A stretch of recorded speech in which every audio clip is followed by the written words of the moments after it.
Something walks whistling past my house every night at 3:03. I've lived on this street since I was 6 years old. It's a typical suburban neighborhood, small houses, vibrant yards, and friendly neighbors who smile and wave as they pass by. You would never suspect that something strange happens here every single night, without fail, at 3:03 in the morning. That house? That's mine. And what I'm about to share with you isn't a rumor or a campfire tale. It's the one rule that keeps us all safe. Don't look when it comes whistling by.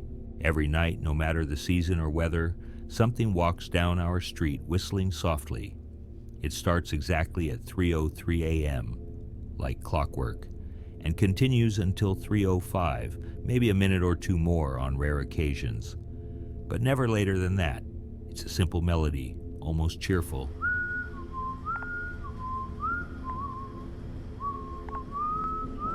You can only hear it if you're in the living room or kitchen, and you can't see it unless you break our one big rule, which is to never, ever look outside when you hear that whistling. When we were little, my sister Nola and I would sneak down the hallway at night just to listen. We never dared to open the blinds, though. We knew how badly we'd get in trouble if our parents found out, and we always abided by that one rule. Don't look. That whistler never really frightened me back then. In fact, it almost felt like background noise, as consistent as the crickets in summer.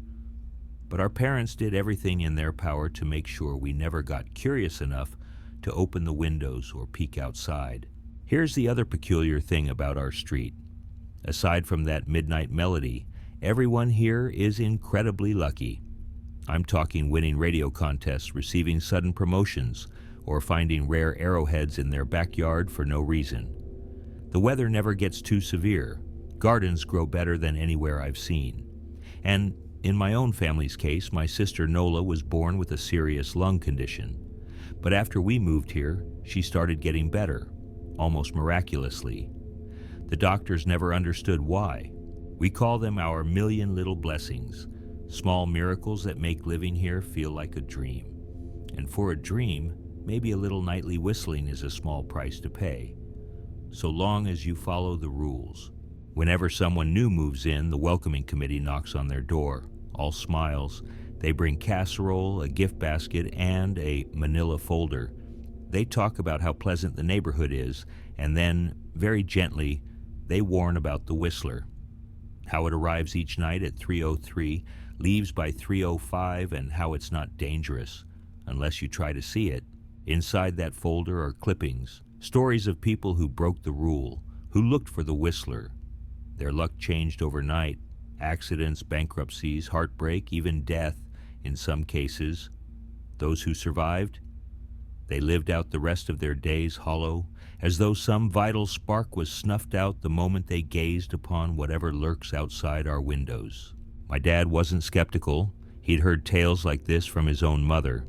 He said he grew up in the islands, where stories of spirits, curses, and blessings coexisted with everyday life. So he took the committee seriously. The very night we moved in, he installed these heavy-duty blinds on every window. Each blind locks from the inside, locked with a small key my dad keeps in his room. He would stay awake sometimes, holding Nola in his arms, listening as 3:03 rolled around, that cheerful, haunting whistle drifting through the dark. We never tried to see it. Didn't matter how curious we got. Recently, a new family moved into the house next door after the previous owner passed away at the incredible age of 105. They seemed pleasant enough, and they believed the committee's warning, or so I thought. Their son, Holden, was my age. We'd barely hung out before his parents needed someone to watch him for a night. They left Holden with us. Holden glanced around the house as if he were searching for hidden secrets, occasionally biting his lip. There was an unmistakable curiosity in his eyes. He wanted to know all about the nightly whistler. My sister Nola and I exchanged tense looks, silently urging him not to pry. We'd been taught from a young age that it was best not to discuss the whistling with outsiders. Despite our unease, Holden pressed the subject, theorizing aloud that it might be some dangerous individual roaming the neighborhood. His speculations only made Nola more nervous. Sensing her fear, I tried to steer the conversation away from the topic and suggested we focus on playing games or watching a movie. Eventually, the three of us settled into a routine of popcorn and late-night entertainment, though a sense of dread loomed as the clock's hands inched closer to 3 a.m. Later that night, my parents made their usual rounds, bidding us goodnight and carefully locking the final blinds. This was our standard practice. By 2:55 a.m., every window was sealed, ensuring no one could peek outside. Soon after they disappeared into their bedroom, Holden quietly approached me with a peculiar gleam in his eye. He revealed that my father kept the key to the blinds on his nightstand, no longer hidden away as thoroughly as I had once believed. As he spoke, my stomach twisted with dread. Holden seemed almost eager at the possibility of using that key to satisfy his curiosity. I felt furious and terrified all at once, uneasy at the thought of anyone deliberately challenging the one rule that kept us safe. Before long, the clock on the wall displayed 3:02, then clicked over to 3:03. Right on cue, the faint whistling began outside. From where I stood, I could hear it slowly intensify, each note growing clearer as it neared the house. My heart pounded. I knew the danger if Holden decided to act on his impulse. Without warning, he produced the small key and started fumbling with the latch. Nola shrank back, trembling in alarm. I lunged forward in an attempt to stop him, but it was too late. The blind snapped upward with a sharp sound, leaving the window exposed to the night. Instinct took over. I grabbed Nola and spun her away from the glass, refusing to open my own eyes. In that instant, the whistling outside cut off abruptly, as if the source had noticed it was being watched. A dreadful silence settled over us. I felt the weight of another presence beyond the glass.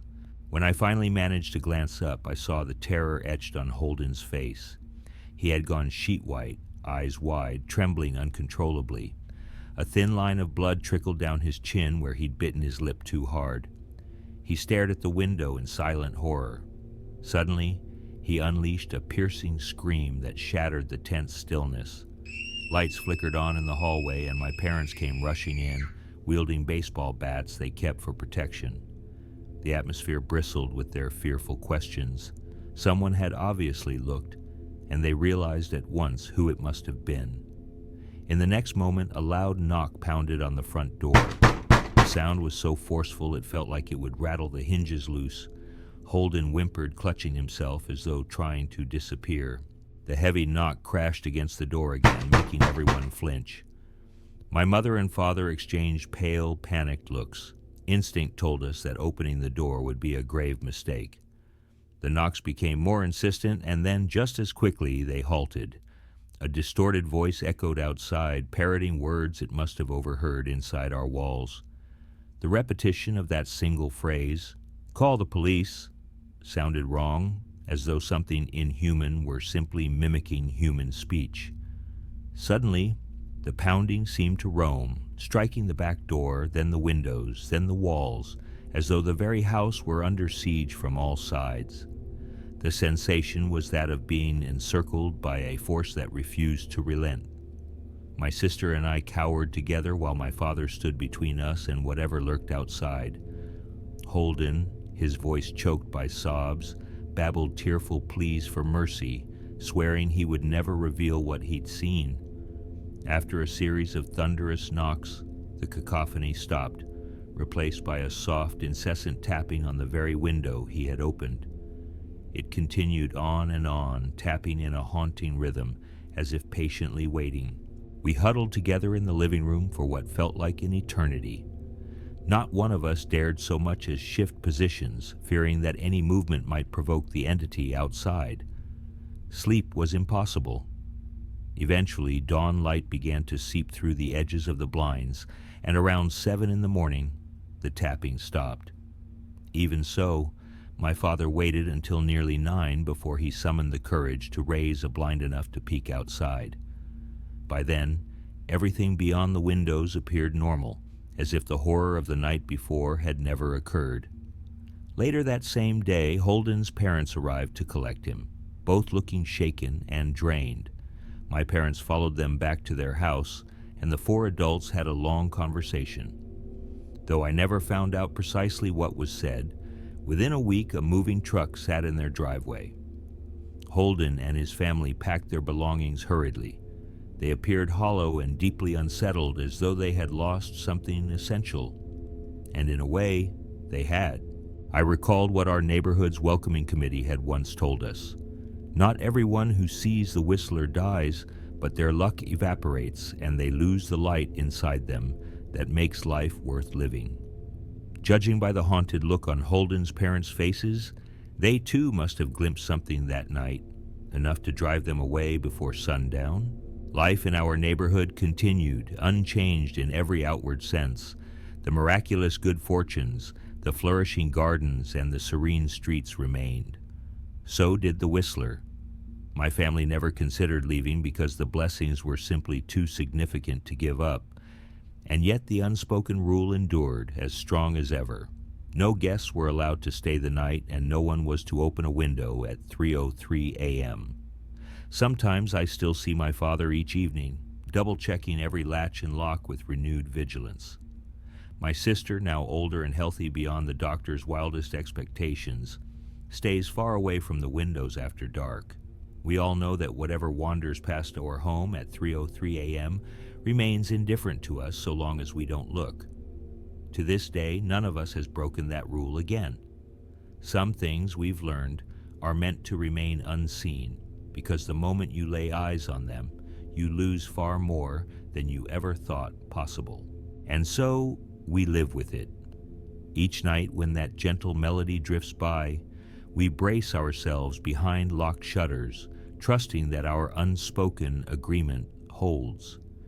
If you ever encounter such a place, one that seems blessed in every way but harbors a small, persistent oddity, heed my words. If you hear a cheerful whistling at 3:03 in the morning, do not look out the window. Some curiosities simply aren't worth the price you pay in return.